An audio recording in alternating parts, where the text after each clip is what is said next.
O objetivo nosso hoje, então, é conseguir finalizar esses 17 objetivos para a sustentabilidade, que a gente já começou aí, já fazem o quê? 3 semanas que nós estamos falando deles, né? Então, chega uma hora que tem que acabar, né? Ah, e aí, a gente, dentro desses objetivos, a gente passou já pelo objetivo um, né, que diz respeito à erradicação da pobreza, a questão da fome no objetivo 2, a saúde e bem-estar no 3, educação de qualidade, que a gente teve uma discussão bem interessante, igualdade de gênero também, que a gente teve uma outra discussão interessante. E aí, a gente falou sobre água.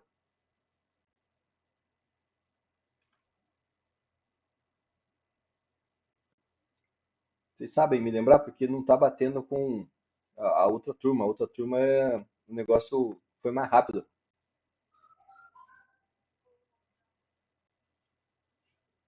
É.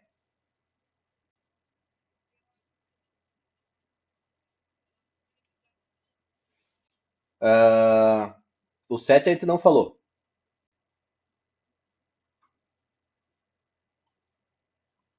Não. Então, não. Maravilha, então. Então, vamos lá, bonitinho, fazer aquela repassada básica no objetivo 6 que fala a respeito da questão da água. Ainda mais agora que a gente está chegando no período de inverno, e o período de inverno é um período de escassez de chuvas, né? E acaba sendo o momento que a gente acaba muitas vezes utilizando um pouco mais de água, principalmente a água do chuveiro, né? Água quente, fica tempo embaixo do chuveiro para se aquecer, né? Então, eu creio que a gente comentou um pouco a respeito dessa questão da água potável, do saneamento, que por mais que nós tenhamos a Terra, né, conhecida como, na verdade, como o planeta Água, porque ela tem muito mais água do que terra, a gente vai perceber que boa parte dessa água ela acaba sendo uma água salgada, que não é assim própria para o uso direto, né? Você tem que passar por uma série de filtragens e tratamentos para que ela seja apropriada para o uso, né? A gente vai ter aí uma pequena parcela de 2,5% que realmente acaba sendo de água doce, que aí sim é aquela água que a gente acaba utilizando no nosso dia a dia, para o banho, para a louça, para culinária, né? Para a cozinha.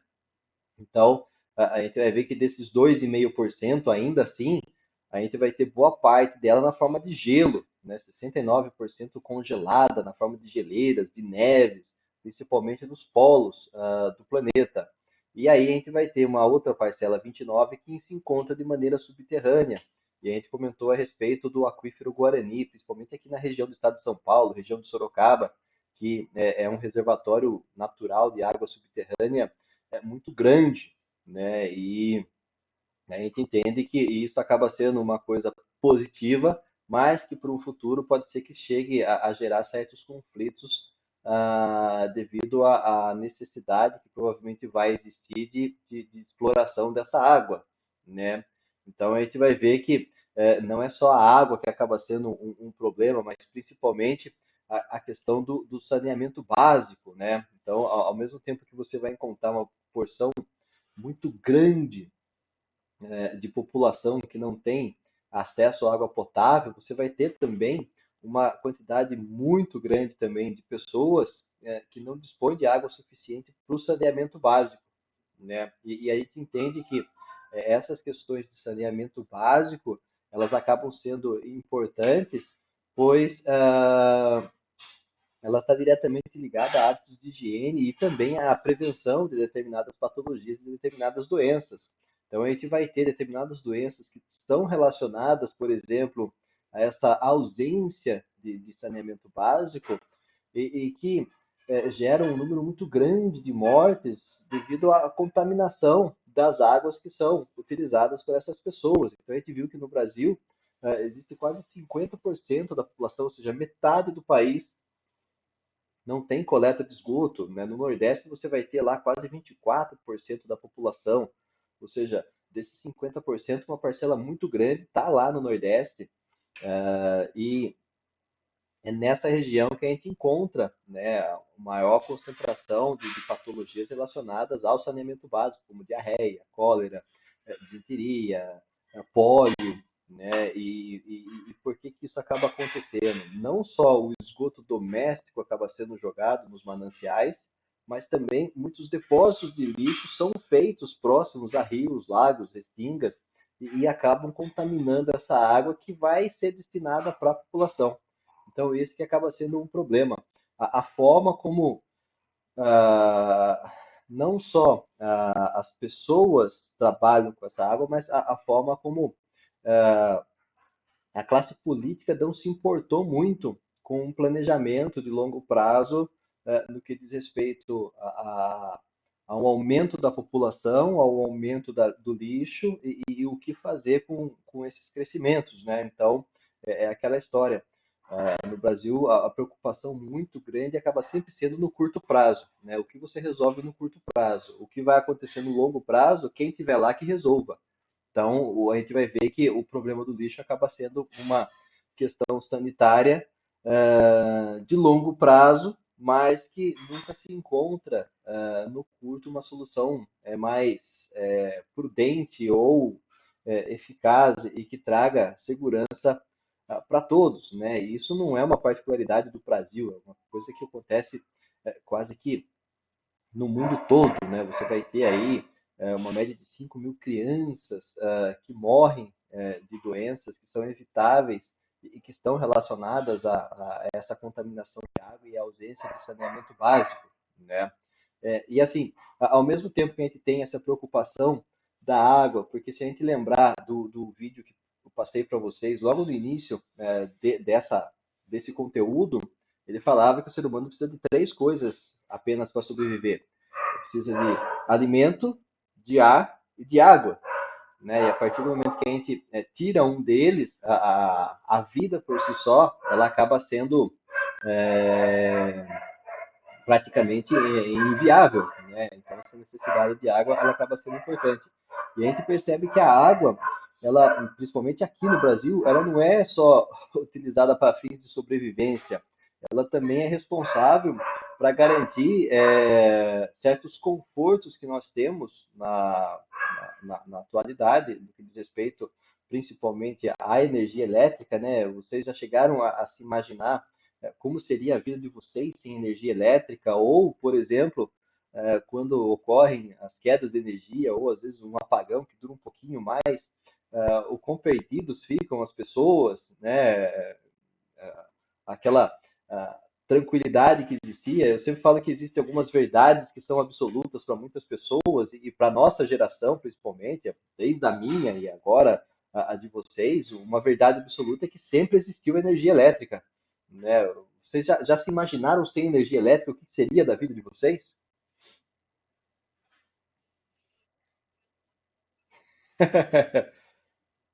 A pessoa, essa quarentena, o povo fazendo bolo no braço, batendo na mão lá, ó,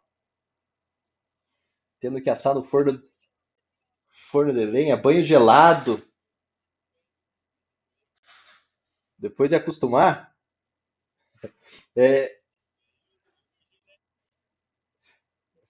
mas é aí que entra o aspecto interessante que eu sempre falo para vocês que o ser humano é um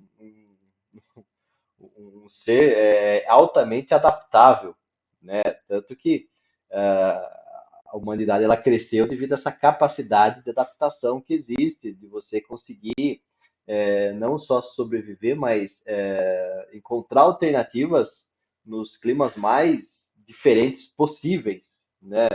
Então, se você olhar como que é a distribuição no globo, não só na questão do mais conforto, na verdade, o que acaba acontecendo? Você vai sempre procurar uma adaptação que traga para você é, facilidades para a sua sobrevivência, que te garanta a sobrevivência de uma maneira mais fácil. Né? Eu estava lendo uma reportagem de uma antropóloga e a repórter perguntou para ela se ela poderia determinar quando é que houve realmente o conhecimento da existência de uma consciência humana, né? O que seria essa consciência humana? Aquele aspecto do respeito, né? Do o ajudar, dessa evolução na forma do pensar.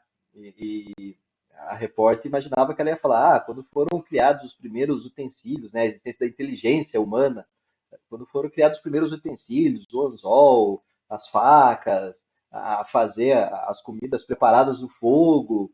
E aí a antropóloga falou, a partir do momento que a gente encontrou o primeiro fóssil com um fêmur quebrado, né, e cicatrizado, na verdade, com aquele calo ósseo, sabe, quando vocês já ouviram, acho que na aula de anatomia, o osso fratura, na hora que ele se consolida, se forma um calo ósseo naquele local.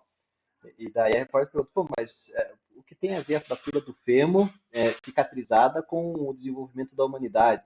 Ela falou, porque dificilmente na vida selvagem, um animal que quebra o fêmur, que quebra a perna, sobrevive, ele morre, porque ele não consegue fugir, ele não consegue se deslocar, ele acaba sendo um alvo fácil de predadores. E na história do desenvolvimento da humanidade, a partir do momento que começaram a ser encontrados esses esqueletos com lesões cicatrizadas, percebe-se que houve essa conscientização e essa importância com relação ao outro a partir do momento que, para aquela pessoa, né, para aquele indivíduo sobreviver, outros tiveram que tomar conta dele, né, tiveram que transportar, que carregar, que trazer alimento. Então, isso acaba sendo um exemplo do que é o desenvolvimento da inteligência e da humanidade, né? E hoje a gente acaba vendo, por exemplo, uma coisa assim tão óbvia que é o cuidado com o próximo, né? Ou seja, é claro que existem, sempre eu falo, não se pode criar generalizações, mas você vai ter hoje um cuidado com o próximo muito grande, né? Você pega nesse momento de isolamento, em que muitos acabam perdendo emprego, muitas famílias não têm como se alimentar, a existência e a formação de determinados grupos que trabalham no sentido de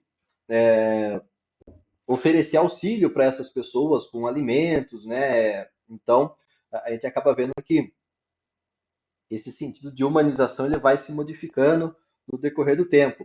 E aí, naquela história das verdades absolutas, a gente vai ver, por exemplo, que uma das verdades absolutas que acabam existindo, além dessa questão da humanização, que é tão essencial para a nossa sobrevivência, né, é essas questões de energia, né, de oferta de energia, que garante as praticidades, ou seja, se nós não tivéssemos energia elétrica, não teria como a gente estar tendo essa aula agora. Né? Se a gente não tivesse a tecnologia, não teria como ter essa aula hoje. Garanto que para a geração de agora, o celular é um utensílio doméstico como qualquer outro, mas para quem é um pouco mais velho, ele conseguiu acompanhar a chegada dos aparelhos celulares, também acabou sendo a novidade, né, a descoberta da humanidade, e em tão pouco tempo ele evoluiu muito rápido, né? Ele, ao mesmo tempo que ele era enorme, ele acabou perdendo o tamanho, ficou minúsculo, depois ele aumentou de novo, e agora parece que ele encontrou um tamanho médio e que concilia, na verdade, dentro de um aparelho, as funções que são praticamente de um computador. Né? Então, um computador que antigamente utilizava-se uma sala gigantesca, cheio de equipamentos para funcionar, hoje você consegue carregar ele embaixo do braço. Então, a gente vai ver que, voltando para o nosso tema, essa questão da energia elétrica, principalmente no Brasil, ela advém das hidrelétricas. Então, a gente acaba vendo que a água, por si só, ela vai ser importante não só para a hidratação, para garantir a nossa sobrevivência, para o saneamento básico, ou seja, para que sejam oferecidas situações e condições de vida em que a higiene possa ser mantida e com isso mantenham-se longe de determinadas patologias, determinadas doenças relacionadas à falta desse saneamento básico, ela acaba sendo importante para a alimentação, não só no que diz respeito à cozinha, mas principalmente à irrigação das plantações, né? Então a gente vai ver que boa parte da água que a gente utiliza no país, principalmente, ela é utilizada para irrigação das plantações. Outros 16% são relacionados à energia elétrica. Então, se você pegar isso, são 86% de água utilizada para energia elétrica e irrigação, sendo irrigação a maior parte. E aí sobram quantos por cento? Sobram 14% só que é destinado realmente para a população no que diz respeito à sua sobrevivência relacionada a hábitos de higiene e hidratação, né? E a gente acaba entendendo, principalmente aqui na região de São Paulo, né, capital e interior, né, Sorocaba também passa por esse problema todo ano, essa questão das enchentes, e em que o principal motivo da ocorrência dessas enchentes são as mudanças que são feitas na paisagem natural, principalmente próximos a esses mananciais, próximos aos rios, né, e lagos, que fazem com que aquela água que teve o seu percurso, o seu trajeto modificado, procure no momento de alta de chuva voltar ao seu trajeto natural, né? Então, a hora que a gente observa, principalmente em Sorocaba, determinadas cheias, essas cheias elas advêm principalmente devido a essa baixa permeabilidade do solo, por ter se colocado asfalto e cimento em tudo, mas também pela modificação do curso natural no nosso rio aqui, do rio Sorocaba, né? Então, isso faz com que quando haja um volume muito grande de água, o rio procure retomar o seu trajeto natural, né? A formação das várzeas, e ali aquele parque das águas lá que sempre inunda, ali era uma região de várzea, onde era uma região alagada pelo rio Sorocaba. E aí o percurso dele foi modificado para que fosse feito residências ali. E a hora que chove, o que o rio faz? Ele vai retomar aquilo que foi retirado dele. E aí ele encontra quem? Encontram as casas.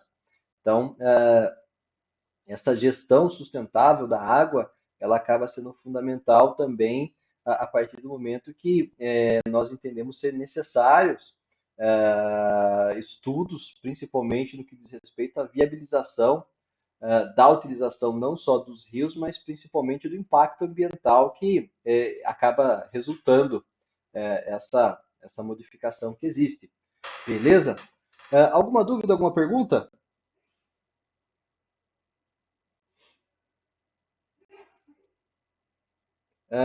Se vocês lembrarem, não sei, vocês já ouviram falar da Guerra do Golfo, Guerra do Iraque, né? Aquela zona de conflito que existe ali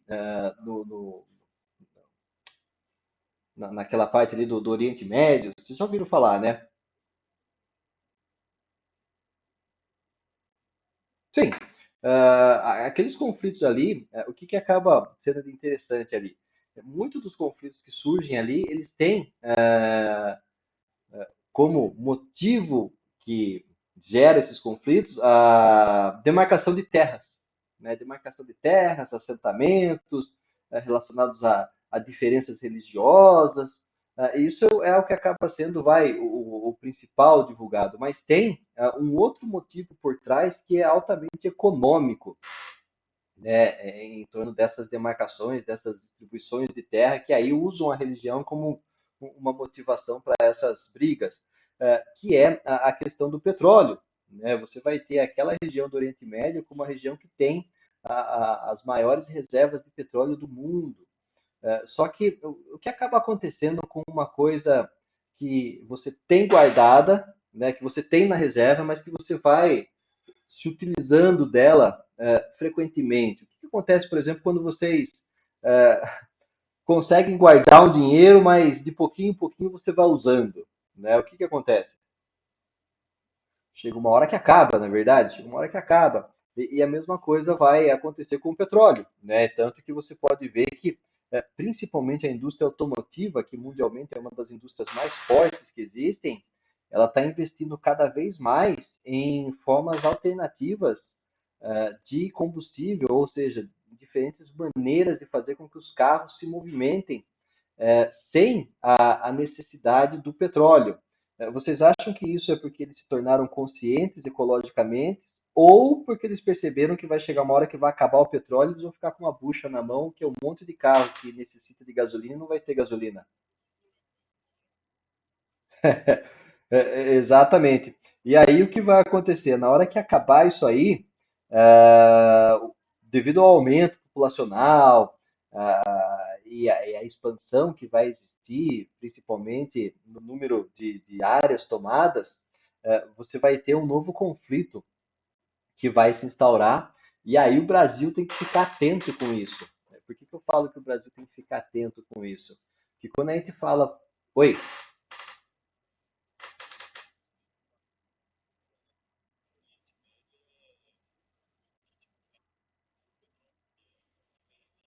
exatamente. Exatamente. Na hora que você demarca um país, você faz com que determinado território seja diminuído, e dentro desses territórios que estão sendo remarcados, tem poços de petróleo. Então vamos imaginar o seguinte: Sorocaba tem uma. Não precisa nem ir muito longe, melhor ainda, um exemplo prático e real. Quando foi construído o Shopping Esplanada em Sorocaba. Né? Na verdade, assim, a região onde foi construído o Shopping Esplanada e o Shopping Guatemi, ela se encontra naquilo que a gente chama região de fronteira, né? A divisão entre Sorocaba e Votorantim. E assim, na hora que você faz uma análise em torno de como que qual é o limite de município de Sorocaba, qual que é o limite de município de Votorantim, o shopping ficou no meio, né? O shopping ficou no meio. E aí gera uma briga em torno da questão dos impostos. E aí, o shopping vai pagar imposto para quem? Para Sorocaba ou para Votorantim? O Carrefour, ele é de Sorocaba ou é de Votorantim? Por quê? Porque o tamanho da loja Carrefour ele é grande, a quantidade de vendas é grande, ou seja, a quantidade de imposto que ele acaba gerando para o município também acaba sendo alta. Então, houve uma guerra judicial muito intensa com relação às prefeituras de Sorocaba e Votorantim para determinar daquele shopping inteiro o que era de direito de Votorantim e o que era de direito de Sorocaba. Então teve que ser feito todo um estudo relacionado à divisão da área dos municípios para daí realmente ter essa divisão clara do que é e de quem é cada coisa ali. Né? E percebe-se que algumas lojas, por exemplo, elas vão pagar imposto para Sorocaba, porque onde elas estão posicionadas, elas estão no terreno de Sorocaba, mas boa parte do shopping está num terreno que é da área de Votorantim. Então, boa parte do shopping ele acaba pagando imposto para Votorantim. Né? Agora, a gente está falando aí de um conglomerado comercial. Agora, imagine, por exemplo, um outro produto como o petróleo, que é vendido mundialmente, que você tem toda uma condição de manipulação de preço, de alta, de baixa, desse líquido aí, né, e que acaba influenciando a economia de todos os países do mundo. Então, a hora que você vê, por exemplo, subiu a gasolina e subiu o álcool, aí você vai ver, porque subiu o barril de petróleo, então o custo de produção aqui no Brasil também se elevou. Baixou o preço do petróleo, a gasolina continua o mesmo preço no Brasil, mas mundialmente o custo do barril de petróleo acaba caindo. Então, a gente vê que ele acaba sendo uma forma de manipular economias.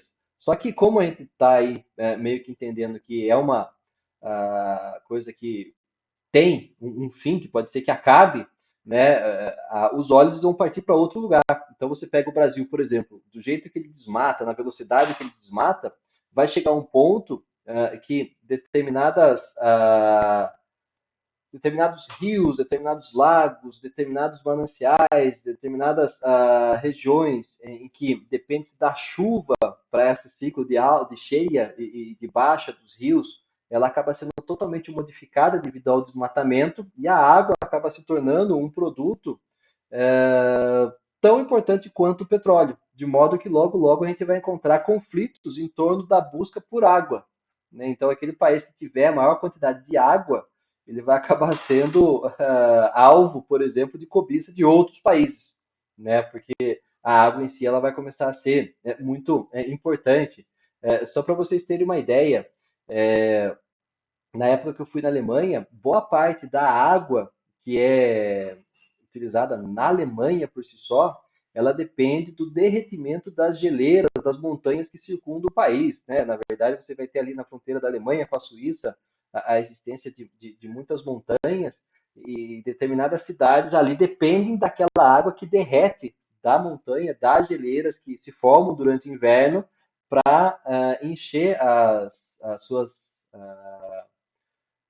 represas, né? E aí conseguir fornecer água para a população.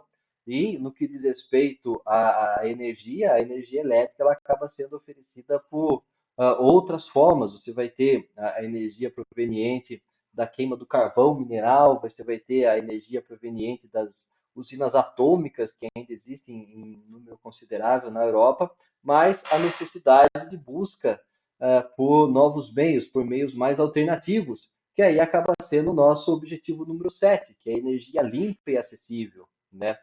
Se vocês forem pontuar para mim, vocês conseguem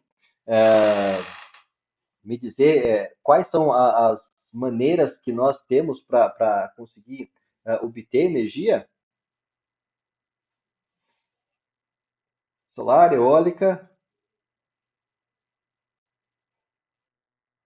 a hidrelétrica, você vai ter alguns estudos falando a respeito da utilização das ondas, né, para que haja uma forma de se obter energia elétrica, né, mas acaba sendo uma coisa que foge um pouco da temática, porque ela não acaba sendo tão acessível assim, né, é complicado, você vai ter determinadas regiões que não tem mar, né, como é que vai fazer para conseguir ter essa energia? A gente vai ter a hidrelétrica, né? Você vai ter a energia proveniente da queima de combustíveis fósseis. Então a gente vai ver, por exemplo, os carros movidos a gasolina, movidos a diesel, eles se utilizam de combustíveis fósseis para conseguir se movimentar e não só os automóveis, você vai ter muitas indústrias que necessitam da queima de combustíveis fósseis para fazer com que o maquinário funcione. Então isso faz com que a gente comece a pensar de uma maneira diferente, né? Como é que eu posso conseguir fazer para que haja um acesso confiável, sustentável, moderno e com um preço acessível para todos, né? Então você vai ter, por exemplo, uma quantidade muito grande de pessoas ainda que não têm energia elétrica em casa, ou outras pessoas que ainda dependem de combustíveis fósseis para conseguir não só cozinhar, mas também se aquecer, né? Determinadas regiões em que o frio é muito intenso, a necessidade de um equipamento, né, de aquecimento central, né, ou de você conseguir aquecer um cômodo, dois, acaba sendo essencial e isso acaba sendo feito a partir da queima de determinados produtos, como a madeira, o carvão mineral, carvão vegetal, né? Então, a gente acaba vendo que a necessidade de energia para fazer com que tudo aquilo que a gente tem hoje funcionando, ela acaba sendo essencial, né? Mas a gente sabe também que boa parte da energia que até então é utilizada hoje, ela contribui para o efeito estufa, né? Então, o que acabam sendo esses gases de efeito estufa? Eles acabam sendo gases que são lançados na atmosfera e que fazem com que essa atmosfera se aqueça e hoje em dia a gente tem um aquecimento que vem nos últimos anos sendo crescente e tem afetado principalmente as calotas polares, né? Então a gente acaba vendo lá aquela água toda congelada, ela acaba se derretendo. E qual que é o problema dessa água toda se derreter, né? Primeiro, o globo terrestre por si só ele vai ficar mais quente, então vai aumentar, né, vai haver uma intensificação do processo de desertificação de determinadas áreas, mas também haverá, devido a esse aumento no nível da água dos oceanos, determinadas ilhas, e muitas ilhas que são habitadas, vão acabar sendo engolidas pela água, ou seja, determinados territórios de países em que existem pessoas morando, eles vão ser totalmente engolidos pela água, vão ficar submersos. Né? Então, por isso que existe uma busca constante por fontes renováveis e que não tenham um prazo de validade, ou seja, que elas não sejam, não tenham um fim, que elas sejam, como pode dizer, infinitas, vai, uma coisa que sempre vai existir, que acaba sendo o vento, né, a energia do sol, né, a energia geotermal, principalmente daquelas geysers, sabe, que jorram aquelas águas quentes, né, aqueles mananciais que existem essa água quente, ou proveniente de determinados biomas também, que é possível você conseguir ter essa obtenção de energia, beleza? Então, a gente vai ver que isso acaba sendo impressionante e importante, pois a partir dele a gente vai conseguir fazer com que haja uma diminuição na dependência desses combustíveis de origem orgânica para um tipo de energia que é renovável, mas que hoje constitui apenas em 15% do que é a oferta global de energia, né? Então, o que a gente vai ver? Que é necessário que seja oferecido para as pessoas uma energia barata, uma energia confiável, uma energia sustentável e uma energia renovável, né? E isso acaba sendo imprescindível, porque qual seria a alternativa para a substituição de combustíveis fósseis, né? O que seria necessário vai ser criado para que você conseguisse fazer com que esses combustíveis fósseis fossem substituídos por outras formas de combustível e que permitissem a manutenção e a sustentação de tudo aquilo que nós temos de maneira mais segura possível, né? Então a gente vai ver a existência da hidrelétrica, né? A existência da energia solar, a existência da energia eólica e dessa energia a partir da biodegradação de determinados substratos orgânicos, né? Então, qual que acabam sendo os pontos positivos e negativos de cada um desses sistemas? Por exemplo, se você pegar as hidrelétricas, você vai ver que um dos pontos positivos da hidrelétrica é que ela tem uma baixa emissão de poluentes na geração da energia, porque você vai ter a água que é represada, que é passado por dentro de canos. Esses canos giram uma turbina e a partir dessa turbina, que funciona como se fosse um dínamo, você acaba tendo a produção de energia elétrica que é armazenada e é transmitida pelas redes para todos os lugares. Né? Qual que acaba sendo o ponto negativo disso? Qual que é o problema da hidrelétrica?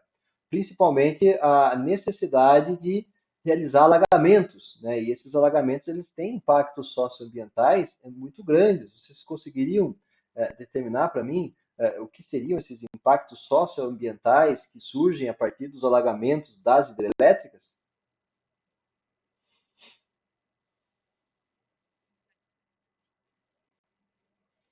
Então, Mariana, na verdade, não, ela era ela era uma barragem, na verdade, de resíduos de mineração, né? É um outro problema que, que surge, né? Mas se teve alguém na sala de aula, por exemplo, que já foi para Foz do Iguaçu, e lá em Foz do Iguaçu visitou a barragem de Itaipu, você acaba daí compreendendo muito a respeito do impacto socioambiental que surge a partir do momento que se cria uma barragem que se alaga uma área muito grande de terra. Né? E o impacto de Itaipu, ecológico e social, ele foi grande, porque eu,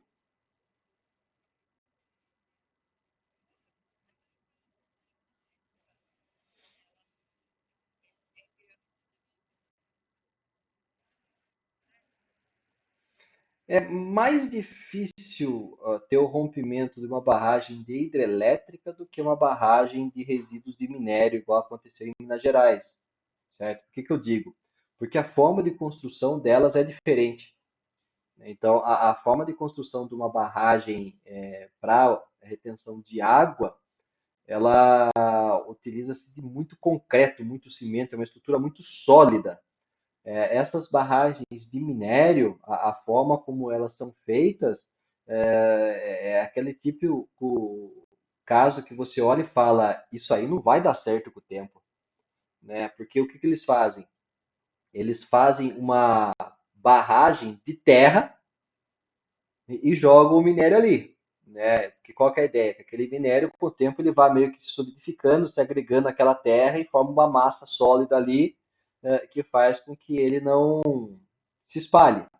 E aí o que acontecia em Mariana? Você tinha diferentes níveis de aumento, né, daquele reservatório.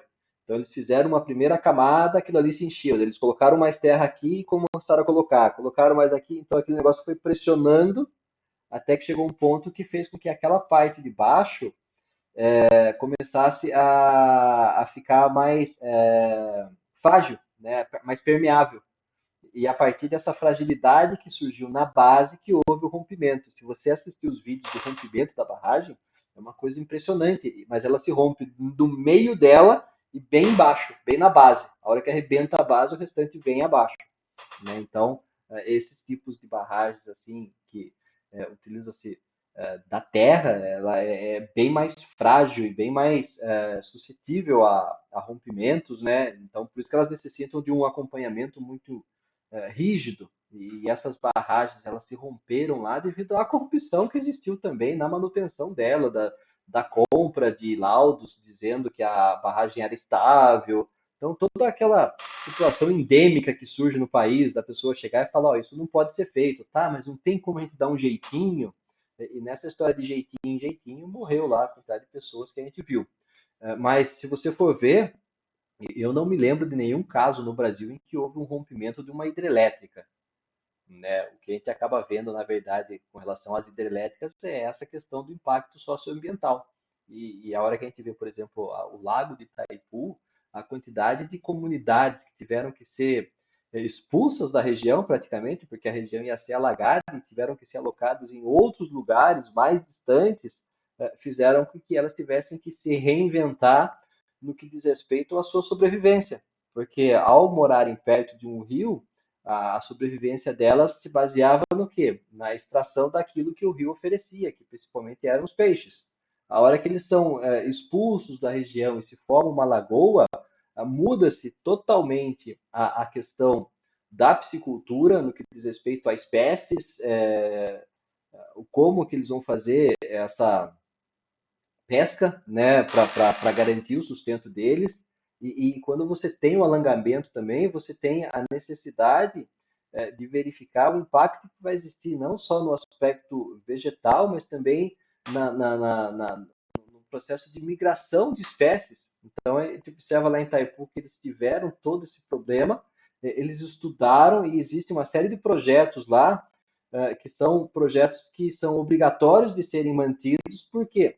Porque eles tentam até hoje corrigir o impacto socioambiental que aconteceu devido à instalação da barragem. Então a gente vai ver que o custo de instalação de uma hidrelétrica ele acaba sendo muito grande. Por mais que a energia seja de uma emissão baixa de poluentes, e é uma energia que vai garantir um custo também um tanto quanto baixo para a população, mas o impacto que ele gera acaba sendo muito grande. Né? Então a gente acaba vendo que há necessidade de se pensar de outras formas, né, no que diz respeito à oferta de energia, principalmente no Brasil.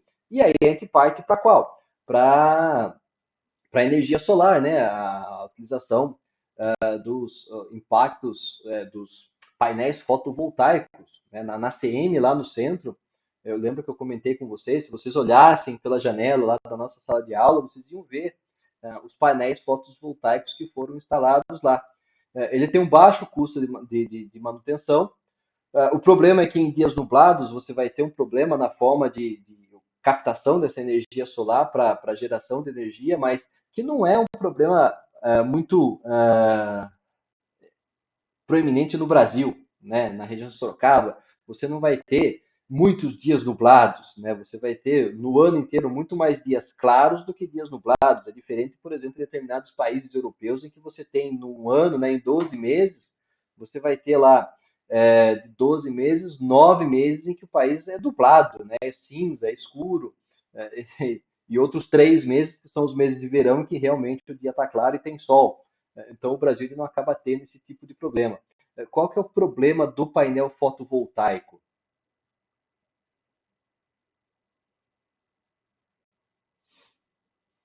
Alguém saberia me dizer?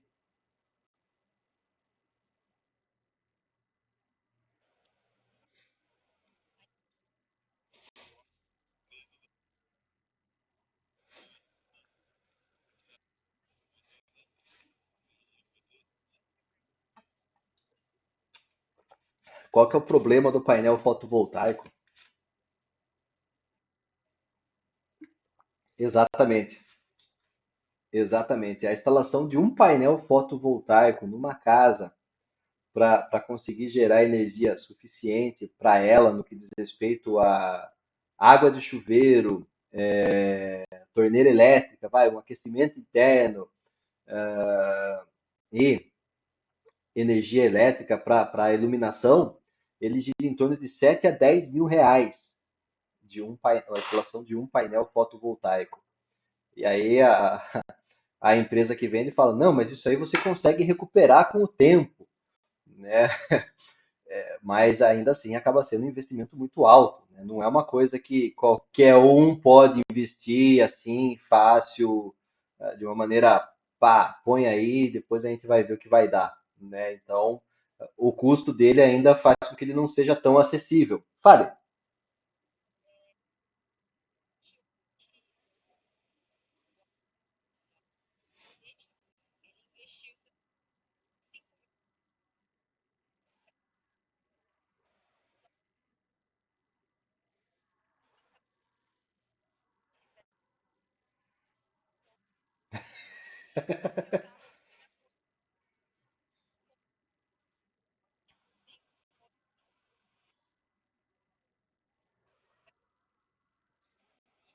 Uhum. Mas esse aí é painel de aquecimento solar. Ele é utilizado para aquecimento de água só. Você tem o painel, aí a água passa por esse painel e vai para um boiler que fica armazenada. Sim, sim, sim, sim. Esse que eu estou falando é energia elétrica mesmo, né? Que é o que tem na CM lá. A parte da água dos chuveiros da CM, e tanto os chuveiros como, bom, os chuveiros principalmente, né? A caldeira também é feito a gás. Então, a hora que vocês entram na CM do centro, do lado esquerdo ali, você tem toda a instalação lá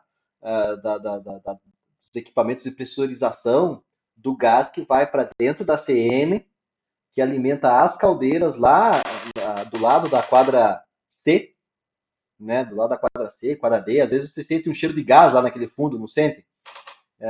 Que é das caldeiras que é utilizada principalmente para aquecimento das águas do chuveiro e da piscina. Né? Então, a CM ela acaba utilizando o gás no que diz respeito ao aquecimento da água e com a instalação dos painéis fotovoltaicos, a ideia é que ela comece também a ter, não que ela seja altamente sustentável, mas que ela consiga reduzir em até 80% os custos com energia elétrica. Então, isso acaba sendo eu.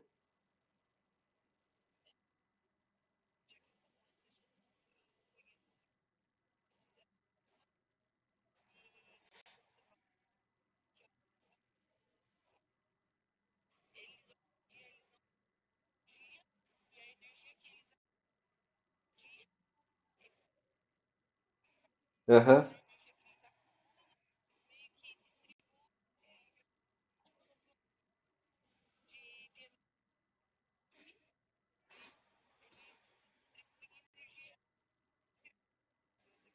Vou me mudar para Piedade. Tá vendo? Aí, Porto. Sai de Porto, vamos para Piedade.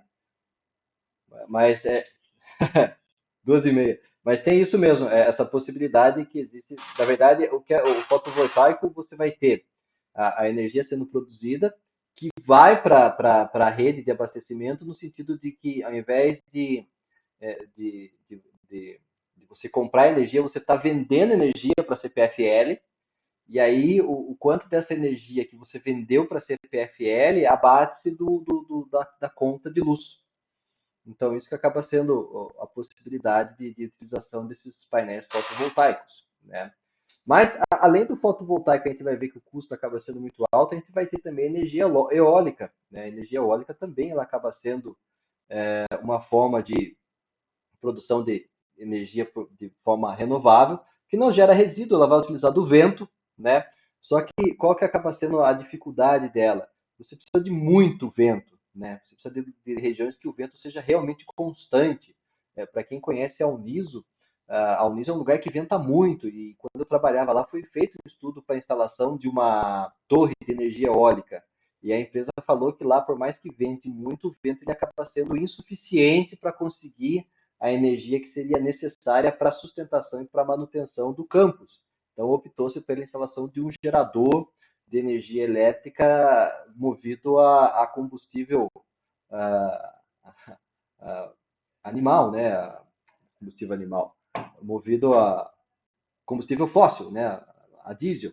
Então a gente vai ter a energia eólica como prática apenas em determinadas regiões do país, só que a poluição sonora que aquelas pás promovem, ela acaba sendo muito grande, então elas têm que ficar em regiões bem afastadas, fora dos grandes centros. Não tem como você ter uma pá de energia eólica, por exemplo, numa região urbanizada, né? O ruído produzido ele acaba sendo muito alto. E aí a gente vai ter a energia obtida a partir da degradação de resíduos biológicos, né? É um baixo custo de aquisição, porque é um resíduo que provém por exemplo, de plantações, daquilo que é descartado, que não é utilizado para a produção de nada, que pode ser utilizado para a produção de energia, só que você precisa ter um espaço muito grande para estocagem. Então, o que acaba acontecendo? Nessa questão das energias renováveis, a gente está ainda no processo de desenvolvimento de tecnologias e de possibilidades que agreguem não só a oferta da energia, mas que tenha um baixo custo de manutenção, que ofereça a energia de maneira barata, né, que não tenha a geração de poluentes, mas que também não afetem de maneira muito grande as pessoas no que diz respeito não só aos aspectos sociais, mas também ambientais. Beleza? E aí a gente vai para o oitavo. Eu.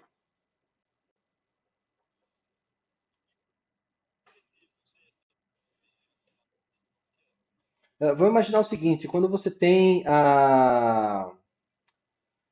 as colheitas, você vai ter a colheita da soja, certo? Que é o que mais tem plantado no Brasil hoje em dia é soja. Você vai ter a soja em si, que é miudinha, que é aquilo que vai ser aproveitado, que vai ser vendido, que vai ser manufaturado, mas você vai ter a questão do caule, das folhas, tudo isso acaba formando um material biológico que é descartado. Né? Então, esse material biológico ele pode ser utilizado a partir do momento que você coloca em estufas, ele vai fermentando e a partir daquilo você consegue fazer com que haja extração de energia a partir do calor que é gerado por aquilo. Doido, cara, doido, doido, doido. Né? Você pega aí, por exemplo, acho que agora nem tanto, né? Mas a questão da cana na região de Porto Feliz também era muito forte, região Porto Feliz, Capivari, Laranjal acho que menos, né? Aquela questão do incêndio, do pessoal tacar fogo no canavial para depois vir colhendo ele, que era uma prática muito regular. Aí com o maquinário você acaba fazendo com que isso não seja tão necessário assim. Você vai ter muita coisa dessa cana que é aproveitável, mas você vai ter o bagaço da cana que não serve para nada.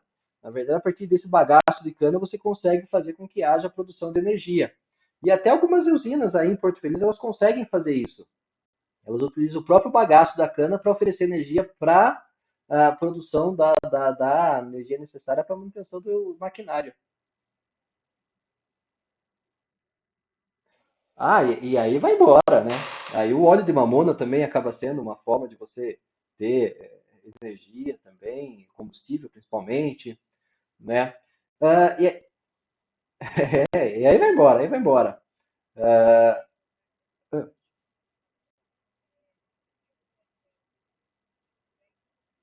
sim, sim, no Netflix tem esse filme do menino que descobriu o vento, que ele cria, né, como que é, a unidade de energia eólica dele, né, para a vila.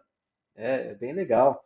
E aí acaba sendo um exemplo daquilo que a gente comentou, da existência de muitas regiões que não têm energia elétrica.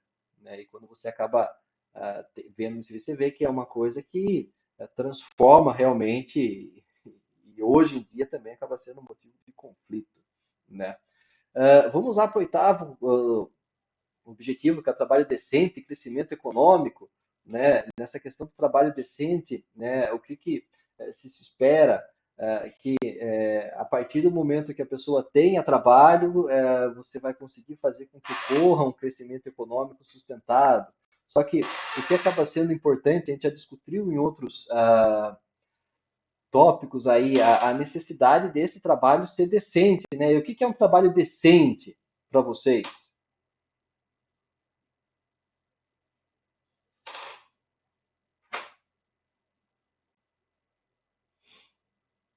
Alguma ideia de um trabalho decente?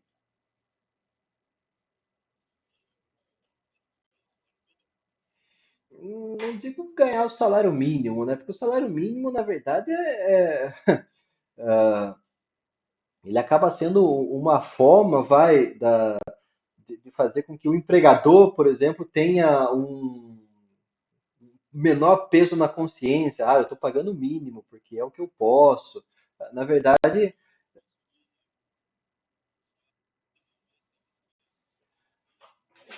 sim, você conseguia, a partir do momento. O que é o salário?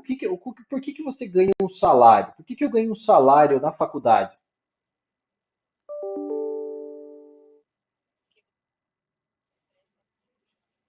Exatamente. Eu vendo para a faculdade aquilo que a gente pode ser entendido como o meu conhecimento e a minha capacidade didática de atuar como professor. E a faculdade compra isso. Né? E para isso ela me paga aquilo que ela acha e eu considero também como sendo o ideal.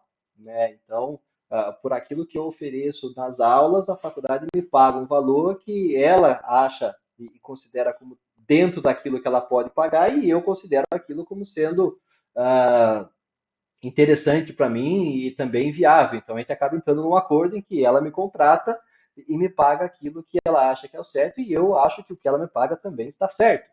Então a gente vai ver que o que ocorre, na verdade, com boa parte da população não acaba sendo isso, né? Você vai ter muitas pessoas, por exemplo, que têm dificuldade no desenvolvimento daquilo que é a capacidade produtiva dela, né? Ou eles têm uma capacidade produtiva considerada ideal e oferecem aquilo que realmente é esperado, mas eles acabam recebendo o quê? Abaixo daquilo que realmente seria o direito deles.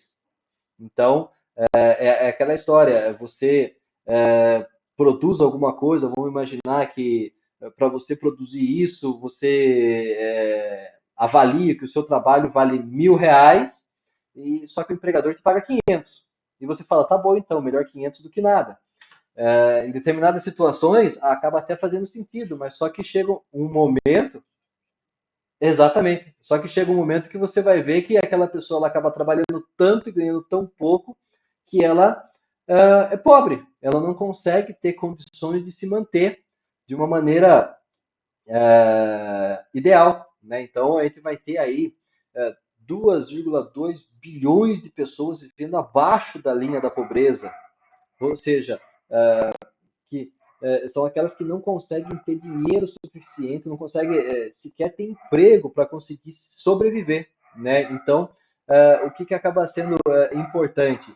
Você conseguir ter uma maneira de distribuição melhor dessa oferta de emprego, mas ao mesmo tempo que você tem uma distribuição, você consiga também fazer com que haja o pagamento de uma maneira racional e que respeite um pouco aquilo que é feito e produzido pela pessoa.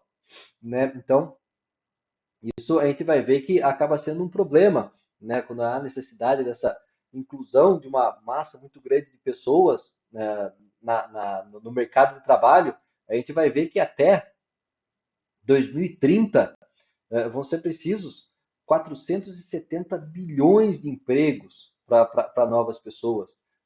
Uma coisa que é interessante, a hora que a gente vê a formatura da faculdade, já comentei isso com vocês, a gente vê lá 200 alunos se formando, a gente tem 90% dos alunos empregados, né? 10% que ainda estão fora do mercado de trabalho, mas a hora que a gente pensa em 200 da FEFISO, você vai ter mais outros tantos que saem das outras faculdades e das outras universidades que também estão chegando nesse mercado de trabalho. Então, é preciso pensar em formas de incentivo, não só das grandes indústrias, mas também de pequenas e médias empresas, para que haja capacidade e a possibilidade de absorção de toda essa mão de obra, mas que nesse processo de absorção possibilite o pagamento daquilo que é o trabalho, né, daquilo que é ofertado por essas empresas de uma maneira digna, né, e que faça com que todos consigam, dentro da sua capacidade produtiva, sobreviver de maneira considerada ideal por todos, né, que é não abaixo nem na linha de pobreza, mas no nível bem mais elevado, né, quanto menos pobres a gente tiver no país, a gente vai perceber que os reflexos acabam ocorrendo em todas as outras áreas, né, respeito à educação, saúde, e por aí afora. Beleza? E isso vai passar por onde? Pela questão da inovação, da indústria, da infraestrutura, né? Então, tudo que a gente tem, né, desde a questão da eletricidade até dos produtos mais simples que a gente adquire hoje, eles acabam passando por um processo de industrialização. Então, o que é necessário desse desenvolvimento desses 17 objetivos? O que eles acabam propondo? Que a infraestrutura das indústrias ela seja resiliente, mas aquilo que elas oferecem também seja mais resiliente, né? Eu estava comentando outro dia na turma da noite, nessa questão da indústria, que boa parte daquilo que nós temos e consumimos, ele tem prazo de validade. Não digo na questão alimentar, mas eu digo na questão de produtos mesmo, de produtos eletrônicos, eletroeletrônicos. Vocês já perceberam isso?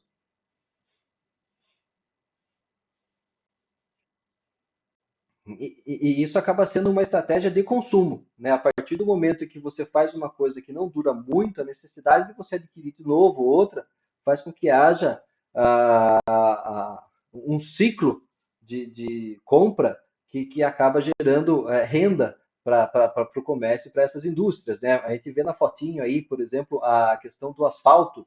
Vocês viram que está chegando o ano político, começa a se asfaltar as cidades, né? E por que começa a asfaltar as cidades? Porque é feito de uma maneira em que o asfaltamento seja resiliente, que ele resista às intempéries, que ele resista às chuvas, ao sol, ao calor, ao tráfego intenso. Então, e por que não é feito de uma maneira que ele resista? Porque se for feito de uma maneira que resista, a empresa que fez aquilo ela não garante mais serviços para ela. Né? Olha que doido. Eu conheci um aluno na faculdade que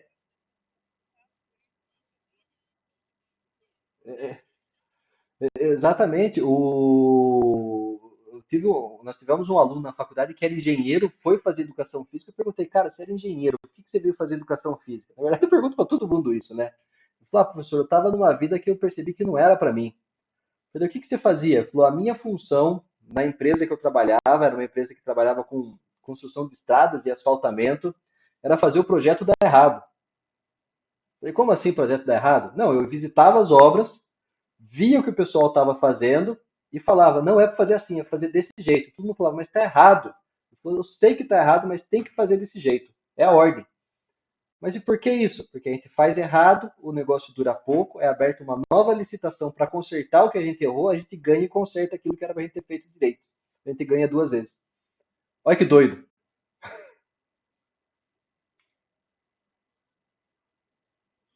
Só para a gente ter uma ideia, para a gente conseguir fazer com que haja estruturas resilientes e sustentáveis no país, é preciso o investimento de 320 bilhões de reais durante 20 anos para a gente conseguir fazer com que as coisas se modifiquem, para que as coisas consigam ter a durabilidade que realmente elas precisam ter, né?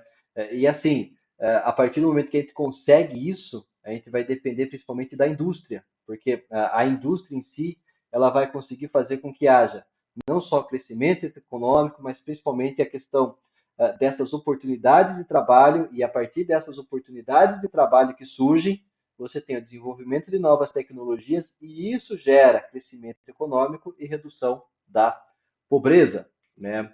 E essa questão da redução da pobreza a gente já discutiu e volta aqui no objetivo número 10, quando se fala a respeito das desigualdades. E o Brasil é um dos países mais desiguais do mundo. Né? É impressionante isso, a distância que existe entre os mais ricos e os mais pobres é absurda. Né? Então, isso acaba existindo de uma maneira que faz com que a gente fique um pouco chateado com tudo que acaba acontecendo, né? No ranking da desigualdade, você vai ter lá o Brasil em 10º colocado, né, no ranking da desigualdade no mundo. Né? A hora que a gente vai para os países menos desiguais, então o que acaba acontecendo aqui? Nesse ranking aqui, quanto mais próximo de 1, mais desigual o país é. Então você tem aqui o Brasil com o número 0,1515, ele acaba estando no meio aqui. A hora que você vai para os países menos desiguais, você vai ver a numeração bem longe do que é o 1. Né? Eu acho que a gente leva um certo tempo para conseguir ter um equilíbrio maior. Né? A gente tem nesse gráfico aí uma forma de como que é a distribuição do produto interno bruto dos países. Então, se você pegar, por exemplo, o poder de compra que um habitante de um país europeu tem em relação a um habitante da África, você vai ver que o europeu ele tem 21% a mais de poder de compra. O poder de compra do europeu é muito maior do que um habitante da África. A hora que você vai fazer a relação da distribuição da população mundial dentro desses dois continentes, você vai ver que tem muito mais gente na África do que na Europa. Então, essa necessidade de se reduzir desigualdades, ela acaba sendo fundamental em todos os lugares. Cidades e comunidades sustentáveis. Por que uma cidade tem que ser sustentável? Né? Você vai ter em 2015, 54% da população mundial, ou seja, 4 bilhões de pessoas já viviam em cidades. Né? Então, aquele êxodo que acaba ocorrendo, você sair do campo em busca de novas oportunidades na cidade. Lá em Taiwan, eu visitei um vilarejo lá em que 90% das pessoas que moravam naquele vilarejo eram de idosos. E a ACM lá desenvolve um trabalho de oferta de almoço e janta. É café da manhã, almoço e janta para essas pessoas, porque muitos deles não têm condições mais de cozinhar de maneira autônoma dentro das suas casas. Então, eles têm que se dirigir até a cena para conseguir se alimentar. E aí eu perguntei, o que, que acontece? Por que, que aqui tem tanta pessoa idosa, né? Eles falaram, porque os jovens eles partiram para a cidade grande em busca de melhores oportunidades, em busca de emprego. E aí acabaram... Hã?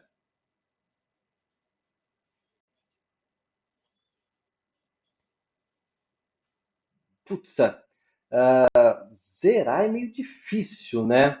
Mas que provavelmente vai diminuir, vai. Né? Vai diminuir, porque não tem como, né? Chega um momento em que realmente a taxa de mortalidade ela acaba crescendo e acaba meio virando quase que vilarejos fantasmas, vai. Mas é um vilarejo que ele sobrevive e é muito forte ali a extração de marisco. Então, você tem boa parte daqueles idosos trabalhando na extração do marisco da conchinha. Então chega aquelas conchinhas e eles ficam o dia inteiro abrindo conchinha e tirando marisco, abrindo conchinha e tirando marisco. É a forma como eles obtêm renda, né? E assim, essa tendência da busca por grandes cidades, até 2030 você vai ter lá de 7 bilhões que a gente tinha lá contabilizado na população mundial, vai que chega em 2030 com 8 bilhões, 5 bilhões vão estar morando nos grandes centros, nas grandes cidades. Então, isso acaba gerando um problema de produção de moradias, né, de moradias sustentáveis. Se você for ver, por exemplo, no Brasil, a questão das favelas, ela acaba sendo um problema sanitário, um problema muito grande. Né? Como é que você vai fazer para assentar de maneira digna tudo isso, né? Toda essa população, né? 828 milhões de pessoas vivendo em favelas, né? Ou seja, 828 milhões que fazem gato de energia elétrica, gato da net, não tem saneamento básico e roubam água encanada. Então, é um problema muito grande que deve ser resolvido, né? Como é que a gente vai conseguir fazer com que todos esses assentamentos, né, todas essas áreas urbanizadas ofertem tudo aquilo que é necessário, né? Água potável, esgoto, e aquilo que é necessário para se ter, não só a qualidade de vida, mas principalmente a saúde da maneira dentro do ideal, né? Então, o que é preciso? É preciso planejamento, né? E é preciso que haja também essa questão da acessibilidade, né? Que todos consigam ter acesso àquilo que é considerado ideal. Mas, para que a gente consiga ter acesso, para que a gente consiga fazer com que tudo aquilo que nós esperamos que seja feito, seja alcançado, é necessário também que a gente faça algumas modificações, principalmente no que diz respeito aos nossos hábitos de consumo, né? Não só o consumo, mas também a produção de maneira mais responsável, né? E aí a gente volta, por exemplo, lá no que diz respeito aos vídeos, lá muito além do peso, lixo extraordinário, o que seria um padrão de consumo sustentável, você reduzir desperdício de alimento, você conseguir fazer um manejamento saudável, principalmente de produtos químicos, no que diz respeito à utilização deles para a agricultura, né, uma gestão sustentável da energia, um uso eficiente e racional dos recursos hídricos que a gente tem por necessidade se utilizar. 2 minutinhos já estou fechando. Então, a gente vai ver essa questão da produção e do consumo sustentável sendo imprescindível e sendo importante, né? No 13º, a gente vai ter a ação contra a mudança global do clima, né? A gente tem aquela preocupação no que diz respeito aos gases de efeito estufa, que a gente já comentou lá na questão da, da produção de energia sustentável, né? Principalmente no que diz respeito aos combustíveis fósseis. A questão da vida na água, que é a importância que existe de você conseguir fazer com que haja uma preservação em torno do ambiente aquático, principalmente dos mares, em que a gente vai observar a existência de ilhas de lixo, principalmente no Oceano Pacífico, e muitas vezes a caça predatória, né, a pesca predatória de determinadas espécies, que vão fazer com que haja a extinção dessas espécies e que são essenciais para a nossa sobrevivência na Terra. Então, a questão da vida na água também acaba sendo essencial, né? Com principalmente a proibição da pesca ilegal. Na verdade, se a pesca ilegal ela já é proibida, mas também uma procura e uma busca por esses grupos que fazem essa pesca ilegal para que eles não existam mais, a proteção e restauração de ecossistemas marinhos, planos de gestão, minimização de enfrentamentos relacionados à acidificação do oceano, e não só pensando na parte aquática, mas também na vida terrestre, né? Se a gente for ver no Brasil aí, foram 13 milhões de hectares desmatados e queimados por ano, ou seja, 1 hectare equivale a um campo de futebol, ou seja, são 13 milhões de campos de futebol que são por ano destruídos no Brasil, né? E isso acaba sendo um problema muito grande, pois como a gente já falou, isso vai interferir no desenvolvimento das espécies, vai afetar toda a questão da vegetação, mas principalmente no que diz respeito às chuvas, né? As chuvas e as correntes de ar que fazem com que haja um aquecimento demais em determinadas regiões e que gera um processo de desertificação, né? Então a gente vai ver que no finalzinho a gente acaba vendo que para que a gente consiga alcançar tudo isso é necessário que haja paz, justiça, instituições eficazes, que é uma briga no que está acontecendo hoje no Brasil, né? Essa questão da paz entre os poderes, em que você consiga fazer com que eles realmente consigam conversar entre si e pensem na população e não só nos seus próprios interesses. E quando não há a possibilidade de se conseguir apoio do poder público, criar parcerias e meios de implementação, ou seja, a partir do momento que a população começa a se manifestar e começa a fazer e atuar de maneira cooperativa, em que há a fusão do aspecto financeiro, do aspecto tecnológico, da capacitação, do comércio, de questões sistêmicas, no intuito de fazer com que esses 17 objetivos sejam realmente implementados e alcançados por todos. Beleza? Eu vou colocar esse link, mandar por e-mail para vocês, na verdade, essa apresentação salva em PDF.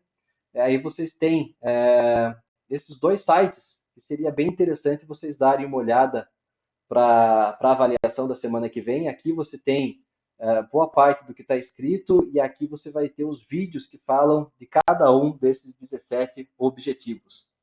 Certo, povo? Sei que o Paulo Borges está aí batendo na porta já, querendo entrar.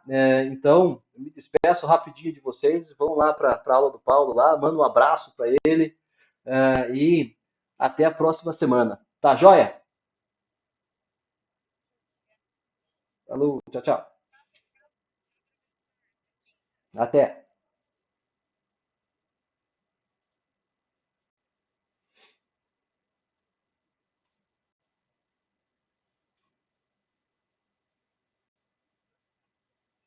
Falou, até.